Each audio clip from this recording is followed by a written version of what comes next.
కార్యక్రమాలని ఆద్యులు మన గజల్ శ్రీనివాస్ గారు, అదేవిధంగా రామచంద్రరాజు గారు, ఇంకా ఈ కార్యక్రమంలో భాగస్వాములైనటువంటి ప్రతి ఒక్కరికి, ప్రత్యేకించి మన ఆంధ్రప్రదేశ్ రాష్ట్ర శాసనసభ స్పీకర్ గౌరవనీయులు పెద్దలు పూజ్యులు అయ్యన్న పాత్రుడు గారికి, ఇంకా ఈ కార్యక్రమంలో భాగస్వాములైనటువంటి ప్రతి ఒక్కరికి కూడా పేరు పేరున కూడా హృదయపూర్వకమైనటువంటి నమస్కారాలు ముందుగా మీ అందరికీ కూడా తెలియజేసుకుంటూ ఉన్నా.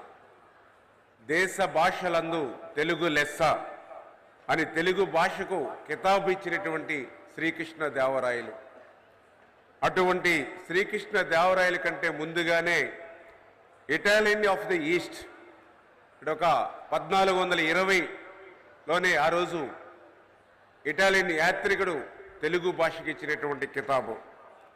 2000 సంవత్సరాల చరిత్ర కలిగినటువంటి మన అరుదైనటువంటి భాష, అందమైనటువంటి భాష, అద్భుతమైనటువంటి భాష, మన అమ్మ భాష మన తెలుగు అనే విషయాన్ని ఈ సందర్భంగా గుర్తు చేసుకుంటూ, అటువంటి అమ్మ భాష మన తెలుగు భాష ఔన్నత్యాన్ని, గొప్పదనాన్ని చాటి చెప్పడమే కాదు, భాష యొక్క ఉనికిని కూడా మరి ముందుకు తీసుకెళ్లేటువంటి విషయంలో ఇటువంటి మహాసభలు ఎంతో దోహదం చేస్తాయని ఈ సందర్భంగా తెలియజేసుకుంటూ, ఇటువంటి భాష తెలుగుదేశం పార్టీని రెండూ కూడా విడదీయలేము అనేటువంటి విషయం కూడా నా వ్యక్తిగతమైనటువంటి అభిప్రాయం కూడా.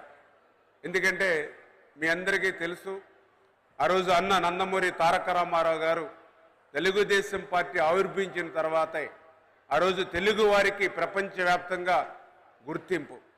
ఎందుకంటే ఆ రోజు మనందరికీ తెలుగువారు అంటే ఒక మద్రాసీలని, ఒక సాంబారీలని పిలిచేటువంటి పరిస్థితుల్లో తెలుగు వారి యొక్క ఆత్మ గౌరవాన్ని ప్రపంచవ్యాప్తంగా చాటి చెప్పినటువంటి మహానుభావుడు అన్న నందమూరి తారక రామారావు గారు. మరి తర్వాత మరి చంద్రబాబు నాయుడు గారు, ఎందుకంటే తెలుగు వారి ఆత్మ గౌరవాన్ని ప్రపంచవ్యాప్తంగా ఎన్టీఆర్ చాటి చెప్తే, తెలుగు వారి యొక్క ఆత్మ విశ్వాసాన్ని ఈరోజు ప్రపంచవ్యాప్తంగా చాటి చెప్తున్నటువంటి వ్యక్తి ఈ రోజునటువంటి ఆంధ్రప్రదేశ్ రాష్ట్ర ముఖ్యమంత్రి మరి గౌరవనీయులు చంద్రబాబు నాయుడు గారు. అంటే ఈ రకంగా మరి తెలుగుదేశం తెలుగు భాషకు ఈ రకమైనటువంటి మంచి అభినవమైనటువంటి సంబంధం ఉంది. అటువంటి తెలుగు భాష యొక్క ఔన్నత్యాన్ని, గొప్పదనాన్ని, ఉనికిని మరి పెంపొందించేటువంటి విధంగా ఇటువంటి ప్రపంచ మహాసభలను మరి నిర్వహించినందుకు